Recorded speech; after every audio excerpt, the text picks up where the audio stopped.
Welcome to the I Love Tattooing podcast, hosted by Jack and Clay, two tattoo artists and shop owners with decades of experience working in street shops where walk-ins are always welcome.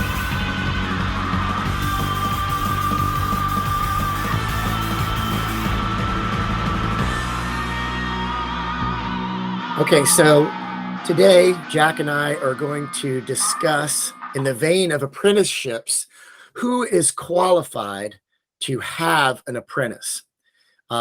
We have discussed what an apprenticeship is. We've discussed the pros and cons of apprenticeships versus schools, and this is probably the next logical evolution in this conversation. Both Jack and I have successfully taught people how to tattoo. We've also had some failures in that category, which I think we both learned a lot from.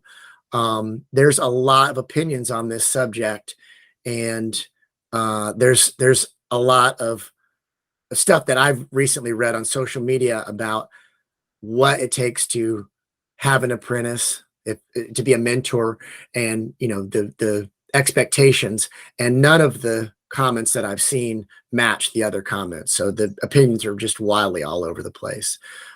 First of all, I would like to say that if you are going to take on an apprentice, you should have some kind of a structured process built so that you can know where you are and you can measure the success of the journey that you're taking, both with your apprentice and yourself as being a teacher.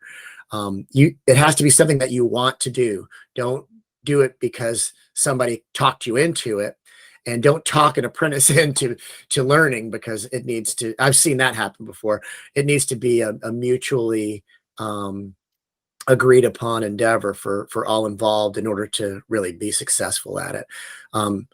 I believe that it takes at least a year to learn how to begin to tattoo. You can't ever really finish learning how to tattoo. I think in a previous conversation that we had, Jack, you said you never really finish your apprenticeship. You just get to the point where you don't need somebody looking over your shoulder anymore while you're tattooing, which I thought was a great quote. So I think, there needs to be some kind of structure and clear expectations for all involved as far as like the roles and things like that. So that I think is important. If you don't have that established, then are you really ready to take on the responsibility of teaching somebody how to tattoo? So with that, let's start this conversation. There's not a widely accepted agreed upon process for doing this. I think the only thing that's widely accepted, as far as I know, is that most tattooers in the business believe that an apprenticeship is the correct way to learn how to tattoo. There are plenty of self-taught tattooers that are awesome. There are probably people that have gone to tattoo schools that ended up being successful, good tattooers as well. But generally speaking, the traditional apprenticeship is the model that most people agree is the correct way to do it. It's unfortunate that we don't have a widely accepted structured process for that, but here we are. And when you say have a widely accepted structured process, you don't mean government imposed. You mean tattoo industry Exactly. imposed. And I think we need to make that distinction, and people need to understand that a lot. We've talked a lot in the past about having something that's widely accepted or something standardized, and we mean self-regulating, not government imposed, because as soon as you get the government involved, it all goes to shit. Yeah. And I definitely agree with you. You have to have a plan when you're teaching an apprentice. You've got to have a plan so when there are certain milestones that you've met, so they can move on to the next step. And I see a lot of apprentices, a lot of people, they come to me because they're an apprentice somewhere else. They've been there for a year, and there's no guidance, there's no structure, and there's some real basic fundamentals that they were never taught. Stretching the skin is the biggest one. I don't know how you can forget to tell your apprentice that. But that's the biggest one. Or they're letting their apprentice do these giant 6-hour tattoos, and it's like I'm gonna assume that their motivation is it comes from a good place, and they do want to teach this person. They just don't know how to do it. And I followed the first person I taught. I kind of just followed the blueprint that my mentor taught me, and that was probably around 2006. I taught the first person I ever taught was Denise Craig. Oh yeah. And I'd been tattooing 14 years at that point. I started in 92. So there was a long time I knew that I didn't know how to teach somebody. Denise was another person that she had started an apprenticeship somewhere else in Chicago, I believe, and then it didn't work out. She moved, and then decided that she really had a passion for it, and I'm glad she did, because she's an incredible tattooer. She really is, and a good person, someone fun to work with. So that was cool, and I learned a lot from that. And I think you and I had talked about coming up with a plan and setting some goals and stuff for her, and that was really, really helpful. I asked one of my colleagues, a woman that I work with that's been tattooing probably about as long as we have. She's definitely over 25 years in the business. And I said, what do you think qualifies somebody to be a good teacher for tattooing? And her immediate response was, not be a bully. Yeah. To be patient and understanding. And that was not the answer I was expecting, but she's right. Yeah, absolutely. A major qualification. She didn't have a good apprenticeship. You know what I mean? Her old man was a tattooer, and she was basically just like thrown in. He was just like, do tattoos and then split. She was alone in the shop. She wanted to eat. She needed to figure it out. You know what I mean? Yeah. So she said that coming up was hard for her. Not a lot of women tattooers then. A lot of the guys in the town that tattooed didn't think that she was taking it seriously. They didn't take her seriously. So she had to really work hard to get accepted. And of course, then once she was accepted, they were like, man, this chick's awesome. You know what I mean? Yeah. But yeah, she feels that as a woman, she had to work harder at it. And that might be true, probably is, Sure. But yeah, she's taught people, and that was her perspective, was you'll get a lot further if you're patient and understanding than you're just a bully. And I totally agree with that. Yeah, I do too. Going back to the situation with your first apprentice, I believe at that point we had started to kind of create this documented process for training tattooers at that time. Yes. I did not go through a structured apprenticeship. I basically taught myself and then just learned from people that I worked with. But I did go through an apprenticeship to be a welder. So I went through an apprenticeship, just not for tattooing. And the apprenticeship that I went through was through a union, and it was definitely structured and had clear expectations for all parties involved. So I was able to use that process that I experienced in another field and apply the same structure to tattooing when we created the process that we made. And I think that helped me, because I didn't have an apprenticeship personally to look back on and use as reference for tattooing. So I had to take the structure that I knew worked for another field and put it into tattooing, and it I think was beneficial to me. And I hope that that's something that maybe helped you some too. Yeah, I remember we had her writing like a little report. Yep. After every tattoo she did when she got to that point. And that was cool to look back on. And for a lot of people, just the act of having to think about something and write it down helps you learn. Sure. You know what I mean? She had to analyze what she was doing and how she felt about it. And it made her think about it more, you know? Yeah.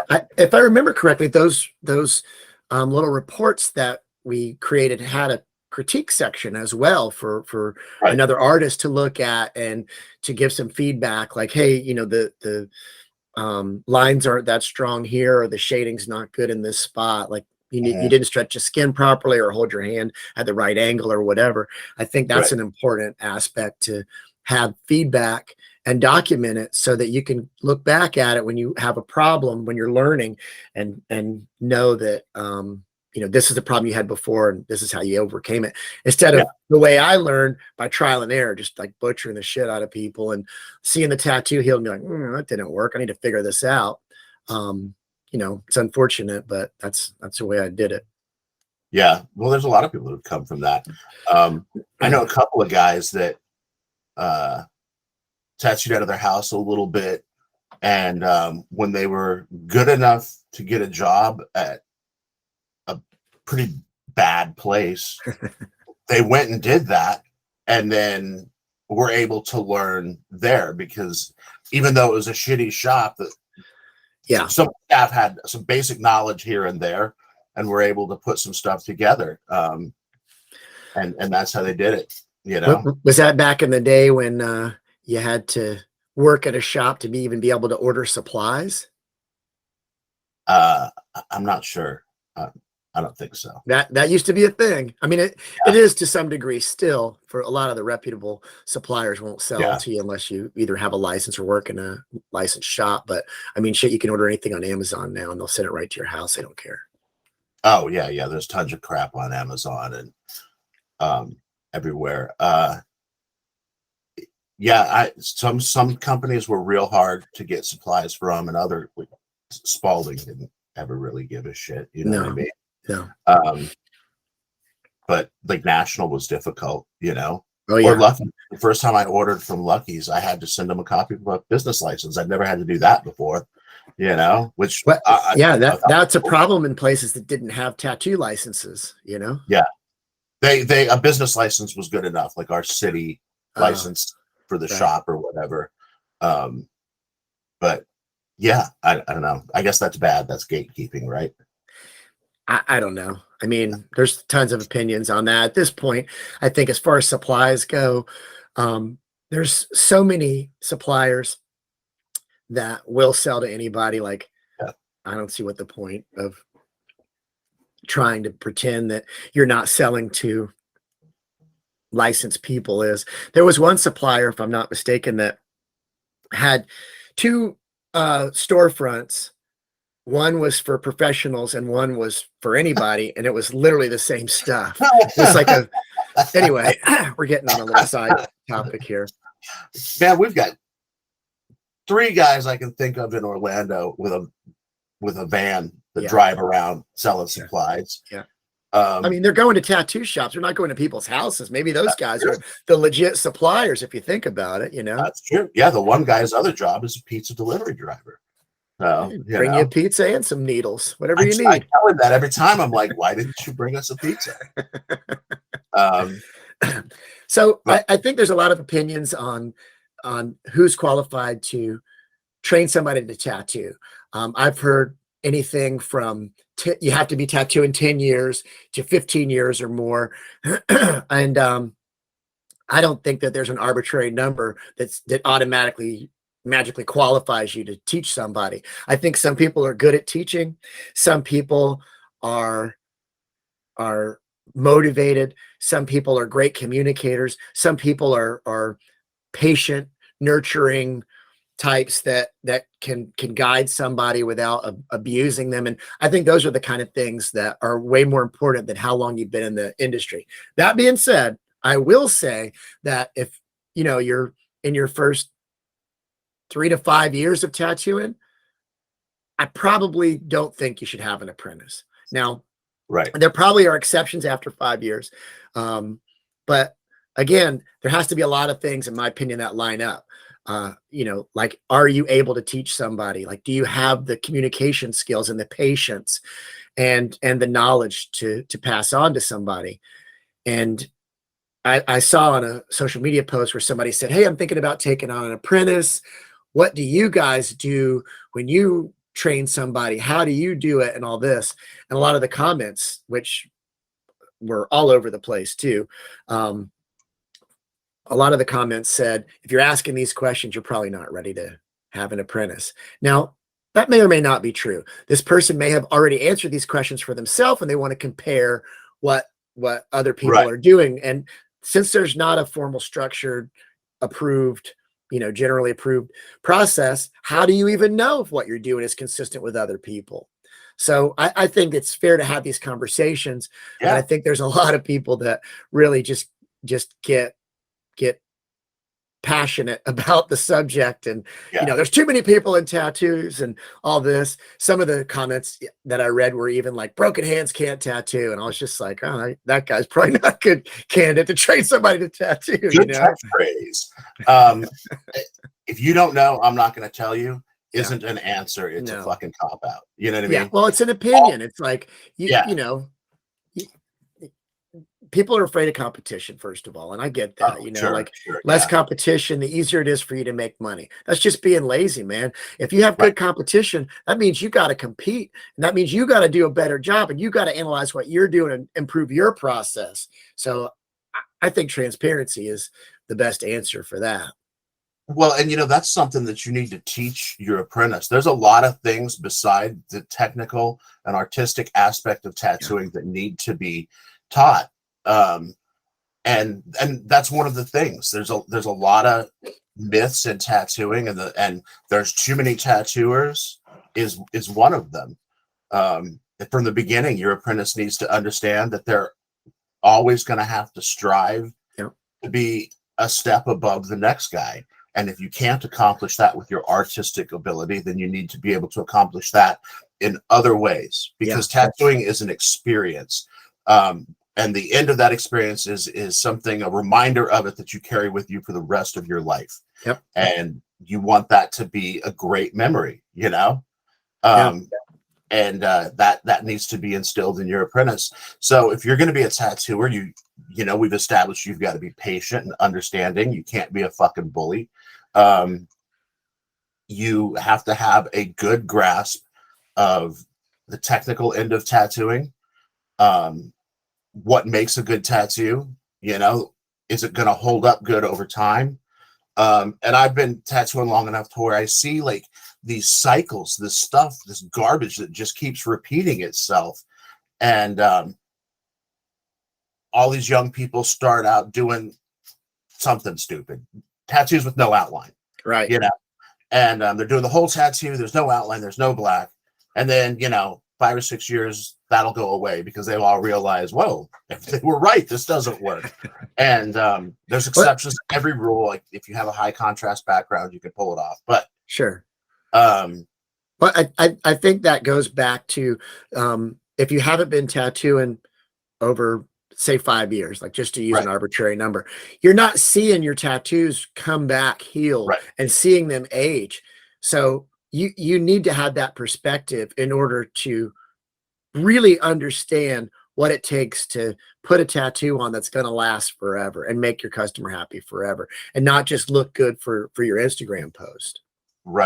And you know, a part of that comes from being stable and in the same place. If you're always bouncing around, you're not going to be the best mentor. What are they going to follow you around the country as you try and, you know, find that perfect shop that doesn't exist? I have people that are a couple years in that come in for a job, and their resume, they worked at more shops than I have. You know, that's crazy. And it's like, why do you keep moving around? Oh, well, you know, this guy was an asshole, and it's always, you know, the other guy. And that might be true, but I don't know, man. You know, I get it. Some people like to move around, but I think in the beginning, you need to be in one spot. You can see your stuff come back, and, you know, constantly reevaluating what you're doing, you know? Yes, I agree.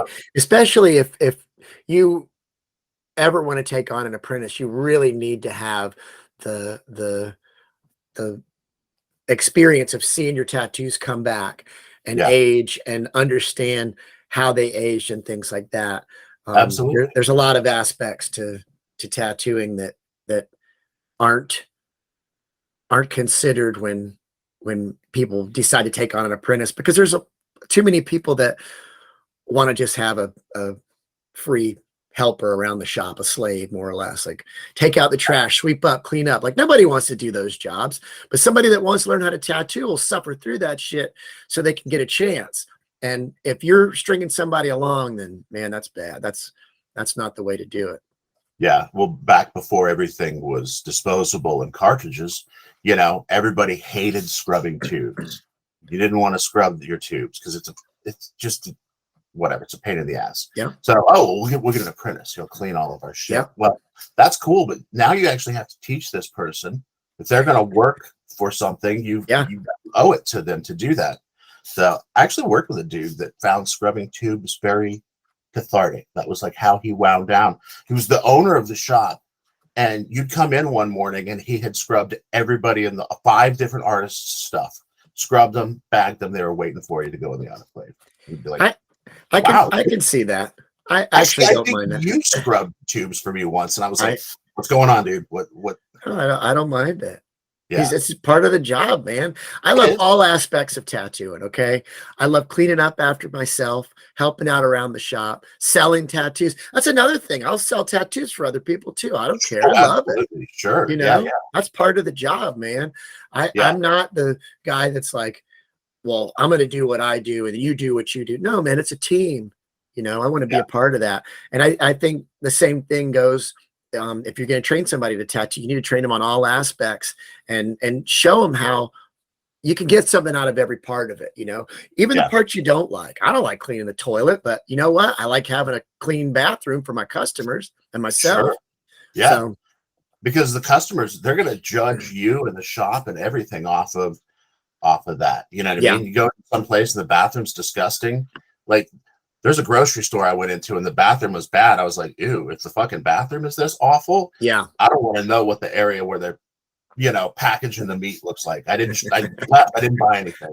I could see that. Like a truck stop bathroom, So a guy that I worked for in the 90s who's not living anymore, so we could talk about him, I guess.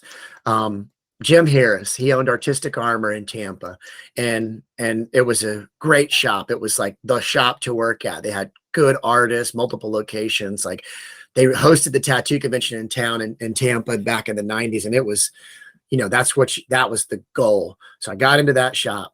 And one of the things that he said to me that I always remember is, look at the floor and the ceiling and the bathroom in an establishment. Because if they don't take care of those aspects, the walls and everything, and like everything else, that's what everybody looks at. Look at the ceiling, the floor, and the toilet. If they don't take care of that, then they're not worth a shit. And that's something I always remembered. And I agree. Like if you got ceiling tiles that are falling in and holes in them and water stains and stuff, or half the lights are out, or the tiles all cracked, or the wood floors are scuffed, or whatever, like they don't give a shit. Or the shop's been there forever and whatever, but those are aspects that are important. Yeah. My mentor said, always check the corners. Oh yeah. Which is essentially the same thing, because if you just sweep real quick, you're not getting the corners. Yeah. And when I first moved to Orlando, I walked into a tattoo shop, and they had carpet in the lobby, and that's kind of gross, but whatever. I remember those days. Yeah. Well, so they had one of those like March of Dimes candy machines in the lobby, right? You buy the little handful of M&Ms or whatever, and the money goes to charity. And I was looking, and along the baseboards were candy. It was M&Ms and everything. It was the part where when they were vacuuming, the vacuum didn't suck that part up. So they just left it. There was like pennies and candy and dirt and shit. And I was just like, whoa. We actually wound up opening close to that shop. And within 6 months, they really stepped their game up. They That's were good. used to being one of the few in that part of town. No competition. They got lazy. And sure, and we've got a brand new store that we just built, so everything is squared away. And I have a lot of respect for them because they were like, "Whoa, we need to reevaluate," Yeah, and they totally stepped their game up. that's a good neighbor. Yeah, So, and it's good for the customer. oh, for sure, for sure. Yeah. You're raising a rising tide lifts all boats, right? Right. So, going back to teaching tattooing and stuff, and teaching other aspects of the business to a apprentice as a mentor. One thing that I noticed in some of the work that I've done down in Cuba, and in Cuba, tattooing is not officially legal. Okay, it's happening there. There is not a open tattoo industry, like there's tattoo shops on the street and stuff. There's a couple places that have special exemptions, but generally speaking, people tattoo out of their house there, and artists work by themselves, so they're generally self-taught.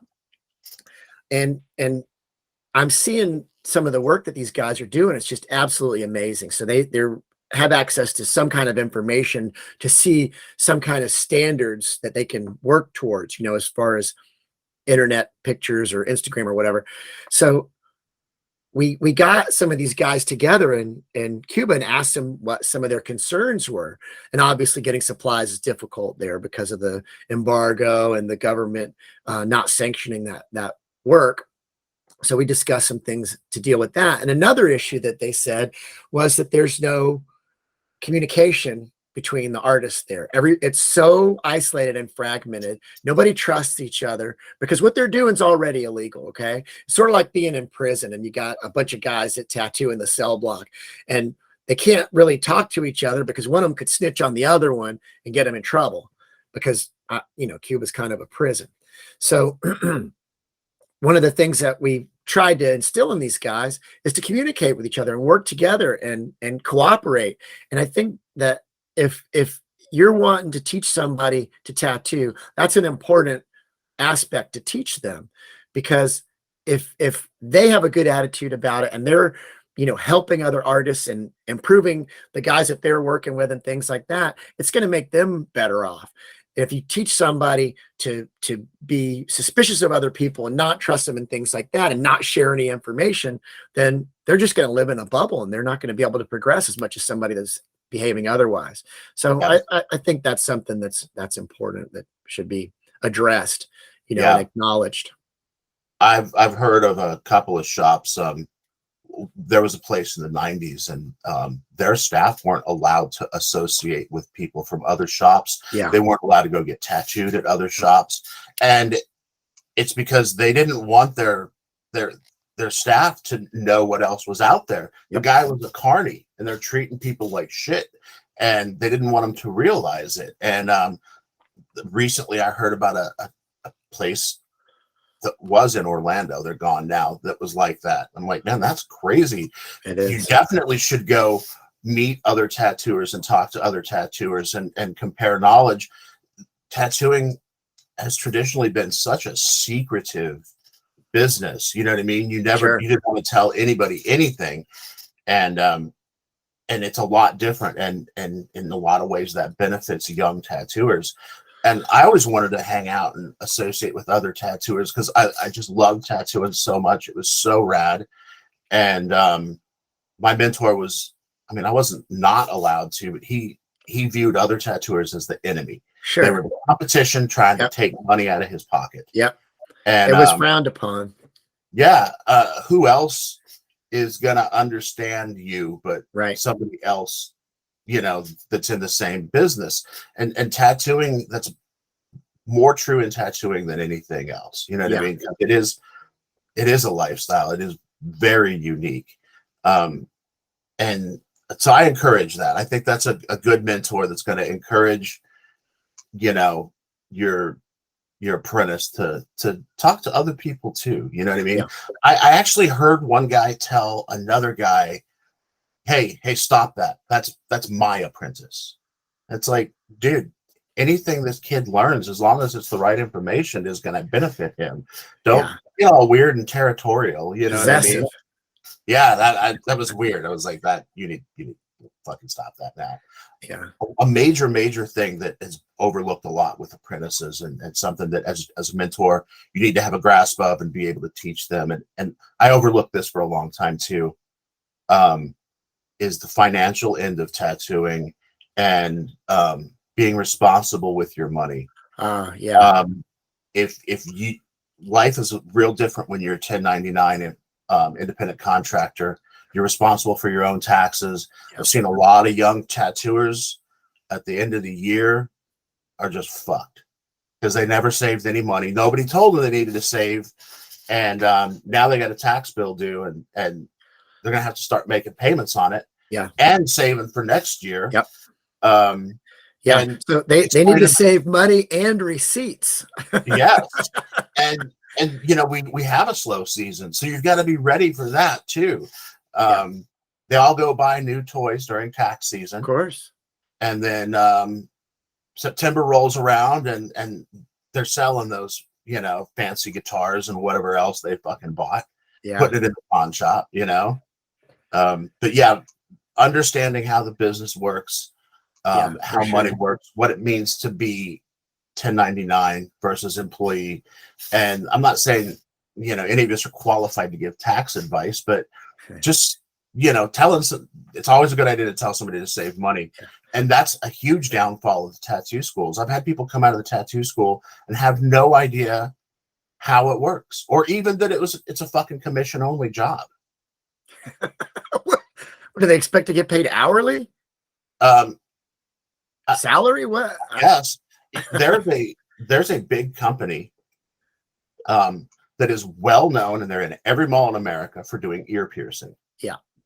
And this company decided that it was going to be a good idea for them to get into body piercing, and they started another company, and they opened body piercing studios in malls across the country. And they had commercials that I saw, like on YouTube, ads, and these piercers talking about how much they loved it because they had a stable, steady paycheck. And I know a piercer that went to one of these places just to check it out, and it was $15 an hour is what they were paying their piercers. Well, for most piercers, that's not what they would make in a good, busy shop. Right. They'd make a lot more in a good shop, but there's no motivation to hustle. None whatsoever. I mean, if you're getting the same, whether you do one piercing or 5 piercings in an hour, fuck it, you know? Yep. And I don't even know if they're still in existence. I'm not familiar with that existing anywhere now. I know that different states have different laws, and that could have been regulated out of markets that I'm familiar with, but I'm not familiar with Orlando fairly recently. Huh. I didn't even know about that. That's crazy. Yep. So you also have to teach your apprentice to be motivated and to hustle. Yeah. And I see a lot of tattooers that they don't have that themselves. They can't instill it into somebody else. You know what I mean? Yeah. Having an apprentice isn't a way to feed your ego. It's not a way. It shouldn't be. No. And if you are getting an apprentice because you want a sycophant, that's going to go badly for you. That person will eventually realize that, and you're going to wind up with the opposite. I think the best reason to be motivated to have an apprentice, in my opinion, is so that you can create another good tattooer and give back to the industry something that you know it deserves. I personally want anybody I train to be better than me. Absolutely. I mean, I know that's a low bar, but I want people that I work with to be better than me. And you know, that's the way I look at it. I want them to be more successful. I want them to be better artists, and I want them to be what's right about tattooing. You know, there's plenty of things wrong with tattooing, and I don't want to be a contributing factor to that. So I want whoever, you know, I'm training to be better. Sure. So, Yeah. I want to teach somebody that's going to benefit the industry. I'm trying to protect this thing of ours. yeah, You know what I yeah, mean? And people need to learn should learn the history of tattooing sure. and how we got to where we're at, because it wasn't always easy. It wasn't easy having a tattoo shop or being heavily tattooed. It Yeah. was hard to get landlords to rent Yep. to you and stuff like that. And people become disillusioned. I remember when we opened our first store in a mall, Yeah. and there was tattooers that were so mad about that. The tattoo Yep. shop shouldn't be in a Yep. mall. And Yep. one of them was like, Sailor Jerry is rolling in his grave right now. And I was like, are you fucking kidding me? I was like, if they had malls back then and he would have been allowed to open in one, he absolutely would have done it. Yeah. His shop was on Hotel Street. It was the busiest fucking street Yep. there. Yep. And guys put tattoo shops in the busiest places that they could get into, like the Bowery or the Pike, or Coney Island. You know what I mean? Some busy spot with tons of people. So the whole what tattooing was, there's a lot of misconceptions, and I think that it's important, if you're going to teach somebody, to teach them the history. Yeah. Well, those tattoo shops were in busy spots, and then tattooing got a bad reputation. Especially like in New York City, where there was like Eddie and Stan and all those old legends up there. They got legislated out, and then they had to go kind of underground. They left New York City, or they went to some spot where they could operate out of the public eye because, of the issues, that the public health concerns and things like that. Mm-hmm. And so it kind of went underground. Yeah. And that's what most people have a recent memory of, the kind of back alley, old school tattooing, the biker, antisocial stuff. And that's not where it came from. That's where it went. And then it's coming back now. And I think once the stuff was on TV, that's when everything changed, the internet too, obviously, but the TV is what really put tattooing in people's living rooms and made it to where anybody could just take a look at it. You didn't have to walk into some sketchy shop with some surly people in there. It was safe. You could just be in your living room. There you go. There's tattooing. So I mean, I think it's a cyclical thing. Yeah. Well, at one point, tattooing was something for the extremely wealthy. They were the only ones that had access to it. You would fly some Japanese master, or have them get on a ship. Not fly. They weren't flying then, but you get this master to come to where you were at, tattoo you and your friends, and that was a big deal. You had to be rich, and that changed when you had all these sailors traveling the world, and then they had access to tattoos. And the sailors, they're looked down upon, and the dock workers are just they're looked down upon. And they were not high society. Those were guys that were sailors at one point, and so then it became something where people looked down on it because of the type of people that had access to it. That's a whole other podcast. We'll get into that, but anyway, is important, and it is, like you said, how tattooing, these guys were legislated out. I mean, tattooing was illegal in New York City until the 90s. And it's important to teach young people that history, because the government can certainly do that again. Oh, yeah. I mean, what was the most recent legalized state? Oklahoma or South Carolina? Oh, South Carolina was up there too. Those were the last two that I remember. And that was in the 2000s, if I'm not mistaken, right? Yeah, for sure. Oklahoma was. Yeah. Was it Virginia Beach? You couldn't tattoo on the beach there, and that finally changed. There's probably a lot of city and local ordinances, but I meant on a state level. Yeah. So that could happen again, I guess. Well, getting back to the topic of the mentor and apprentice who's qualified to teach somebody to tattoo. One of the things that I was thinking about is the commitment of every aspect of what we're doing. So to get a tattoo is a lifelong commitment, generally speaking. I mean, most people don't get their tattoos removed. So when you get a tattoo, it's there forever.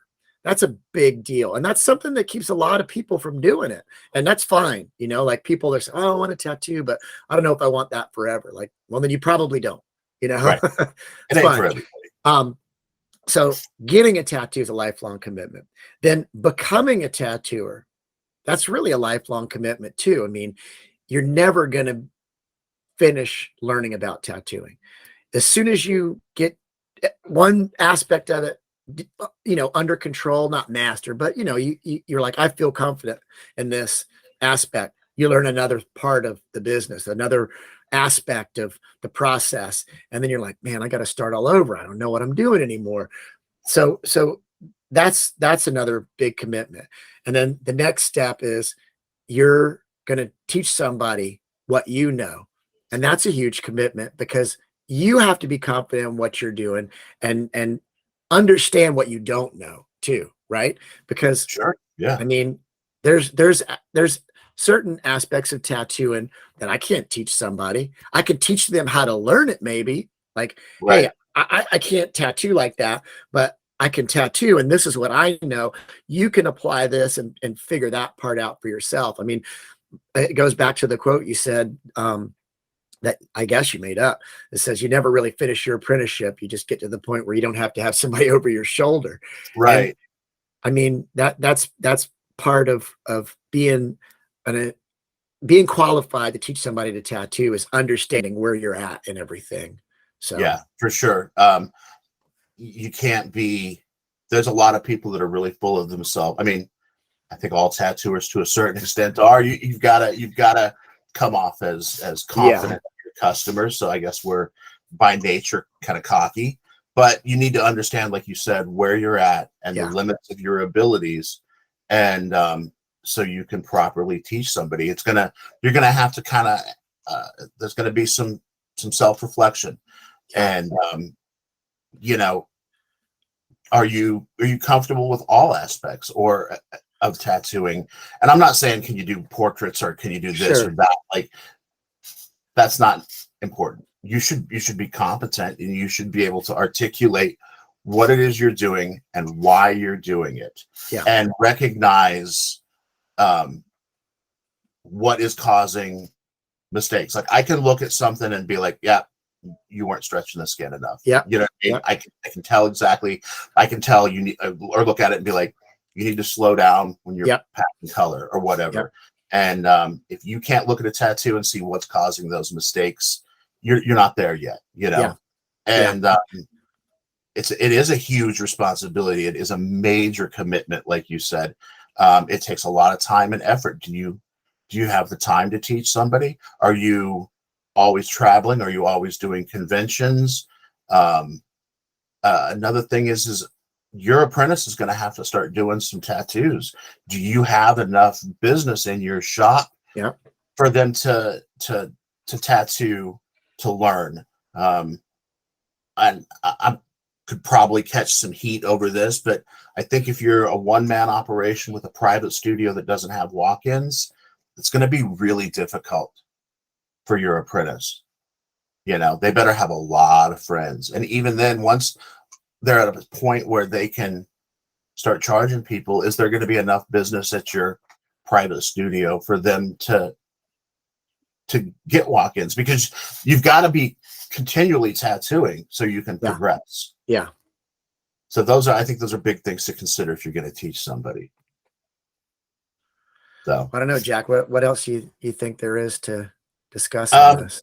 I don't know. I think we've kind of covered everything. Like you said earlier, there's not like a whole lot like with the other, like getting an apprenticeship. I think there's a little bit more involved there.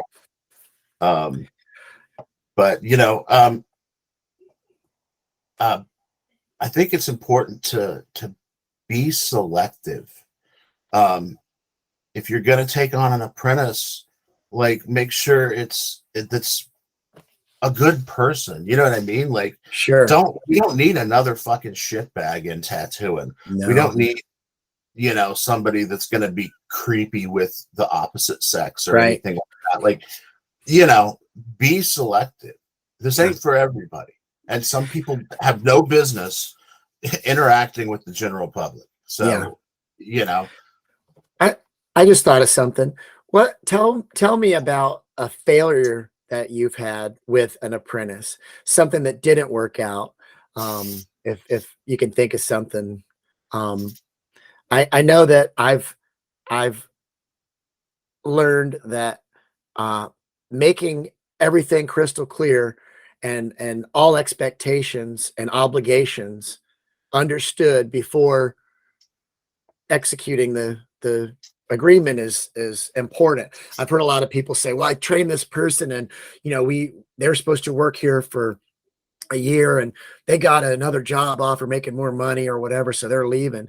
Like, is this the first time you've experienced that? Because I've been through that, and I know now that if I'm going to train somebody, it needs to be crystal clear what the expectations and obligations are, and they need to be realistic. Like, you can't tell somebody you can't work for anybody else for 500 miles from my shop for 5 years. Like, that's not going to hold up. That's ridiculous. But right. You can say you're not going to operate within whatever the law allows where you are. Maybe it's 5 miles or 6 miles or whatever. You can't steal my customer list. I mean, these are things that are legally enforceable. If you have some ridiculous agreement with somebody like, hey, you can't tattoo for 500 miles for 5 years. That's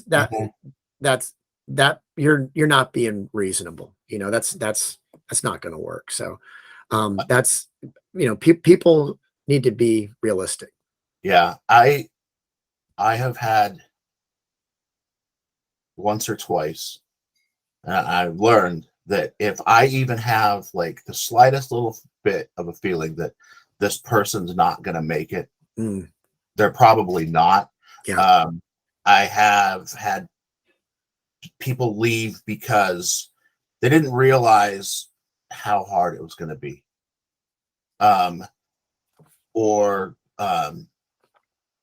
Not, some people just don't take direction well or cannot handle constructive criticism. Yeah. And that's the biggest thing. There is a way to tell somebody that they're making a mistake and how to fix it without being a jerk. You've got to have, if you're going to have an apprentice, you've got to have the right temperament to be able to offer constructive criticism, to be able to help somebody, point out that they're fucking up in a positive way, Yeah. And it's hard for some people to hear that, especially when all of their friends and family have been telling them how wonderful and what a good drawer they are their whole life, Yeah, and for sure. You can just, like, there's been a couple where I was like, ooh, I don't know, this one seems like they might be a little too fragile for this. And yeah, they were. Well, I think also if you're training somebody, you need to understand how to give criticism, because different people are going to react differently to different methods of communication, right? Some people you can say, hey, you're doing that wrong, do it like this, and they're like, fine, no problem, I got it. Other people, you might be able to say, what the hell are you doing? You're not listening to me. People respond differently. Sometimes that's okay. Sometimes people need to be talked to that way. Everybody's personality is different, and as an instructor, you need to be able to read that person and understand, what is the best method of communication for this individual. Yeah. We had an apprentice, and me and one of the other guys, we were trying to talk to this kid to get him to understand, be like, hey man, this is what you're doing wrong. And he would immediately go back to doing the exact same thing. And one of the other guys took him outside and screamed at him for 10 minutes. And we didn't have that problem anymore. Yeah. And it was just like, that's what he needed, Yeah. And then that's not necessarily bullying. It's just different forms of communication work differently with people, I mean, he wasn't humiliated, apparently. You took him outside and had a good talk with him. So that's something I think if you're going to consider teaching somebody how to tattoo, do you understand how to communicate with people critically? That's a great point. Complimentary. Everybody that's a good tattooer knows how to sell tattoos and praise and, build somebody up. But at the same time, can you reel somebody in and say, hey, you're doing this wrong, and here's why, and here's what you need to do without, being abusive? Yeah, I'm now have to make it very clear, like, what kind of environment they're walking into, and that, when it's busy, it can be stressful. Yeah. So are you the kind of person that can handle that? Can you handle a lobby full of people and all of them trying to get your attention at the same time? And a shop full of artists that are Right. asking you, hey, set me up, break me down, take my trash out, get me a cup of coffee, all at the same time. I mean, you're getting it from both ends. And you got to be able to handle that. I have found that people that already are coming from some kind of customer service job, they've got it. You know what I mean? Sure. Like, if they dealing with the public is the hardest, sure, thing to get a handle on. Yeah, because it has to happen quick. Yeah. We had somebody that came from I don't remember which one, but like a super, super, super busy clothing store in a huge mall full of tourists. And they were like, man, you've got people yelling at you in 3 different languages. And there's always that kid that keeps unfolding the shirts that you just folded. So you're folding shirts, you're answering questions, and you're trying to figure out what this person's saying and what language they're speaking. And they were great. They were so good at wrangling customers. It was outstanding. That's important. Sure. Yeah. Customer service. We've said that over and over again, but man, I can't stress it enough. And, like, when you're critiquing somebody's artwork, art's subjective. That's an opinion, Yeah. But tattooing is a technical skill. Yep. And you've got to be able to critique that. I had not that long ago an apprentice, after I explained to them what they were doing wrong, she went, yeah, I guess I agree with your assessment. And I was like, well, I don't give a shit if you agree or not. This is how you need to do it if you want the end result to look good, Otherwise, all that line work's going to fall out, you know? Yeah. Well, that reminds me of a story when I was interacting with a younger tattooer. He wasn't an apprentice, but definitely, in their first 5 years or so. And I was like, hey, you need to do this, you need to do that. These are what the expectations are. This is how you need to do this. And the guy says, I didn't get into this business to follow rules. And I was like, you don't think there's rules to this? Yeah. Like, yeah, you don't have to wear a suit and tie to work, but you need to be here when you say you're going to be here. You need to be nice to people. You need to put on good tattoos. Those are fucking rules.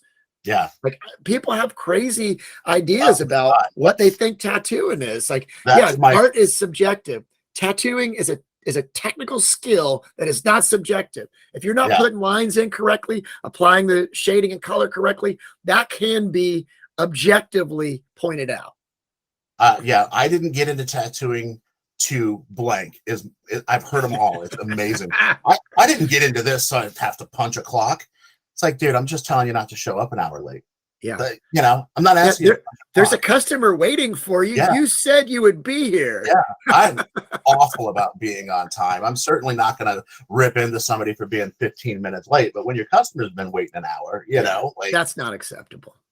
Tattooing, there's a lot of freedoms with tattooing, and that's definitely cool. That's not why I got into it either. I got into it because tattooing was so cool, so mysterious, and antisocial. Yeah, I was gonna say I got into it because it was bad. I wanted to be bad. Exactly. It's like, I wanted to be the guy your mom warned you about. You know what I mean? So yeah. Unfortunately, I have been that guy. So, but I'm married to the daughter of a tattooer, so it works out. Oh yeah. I think your father-in-law knew what he was in for. Oh yeah. when he married his daughter off to you. So I think maybe the most important thing you can say about somebody that is going to take on an apprentice and mentor them and teach them how to tattoo is that they absolutely have to love tattooing. I mean, that's all there is to it. They have to love tattooing and all the things that it means to love tattooing. You have to respect it. You have to honor it.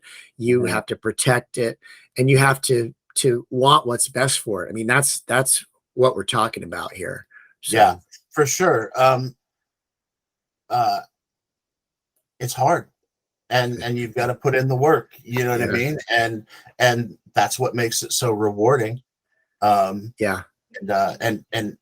it is a job. I think that's something that people are a little disillusioned by. It's a job, you know. Yeah, it's a business. There's expectations. Your customers expect something. Your colleagues expect something. Your boss expects something. Like whoever we're talking about here, the health department that's inspecting you, they expect something. There's fucking rules to this. It is a business. It's an industry, and I know that really ruffles some feathers. Some people are bummed out by that, but that's what it is. We've all got to eat. We've all got to pay the bills, you know. I posted something on social media one day asking a question in one of those groups, and it said I said something about the tattoo industry. You know, what do you think about this? And one of the responses was, well, the fact that you called it an industry tells me everything I need to know. And I was just like, the business? What do you want me to call it? Like, you tattoo for free? Like, I don't get it. You know, there's a money exchange. That's business. That means there's an industry. That's how this, that's what these words mean. Sure. There's of course it's an industry, because there are other businesses that have came into existence to support tattooing. That's happening more and more now. I'm seeing more and more people that are offering professional services for tattooers, financial planning, marketing, all these things. You know, this is definitely an industry. Yes, people are developing and marketing point of sale programs specifically towards tattooers. That's a big one. You know what I mean?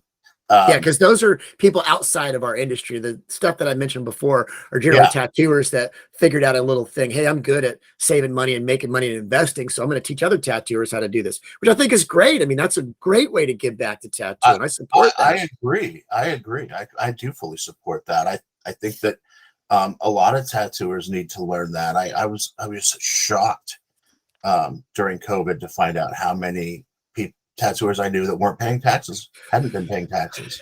Well, I mean, I wasn't shocked at that.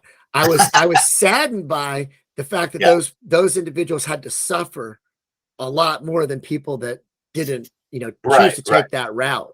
But you know, it is what it is. I certainly wasn't shocked by it. There's plenty of pirates left in the business, you know. Yeah.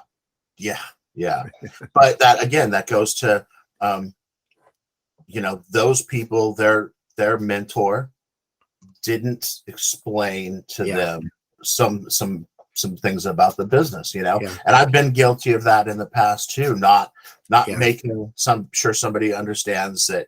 Yes, trust me, I'm not pro taxes at all, but you got to do it. You know what I mean? The government will take everything you want. Or you got to figure out how to not pay them legally. That's the trick. Sure.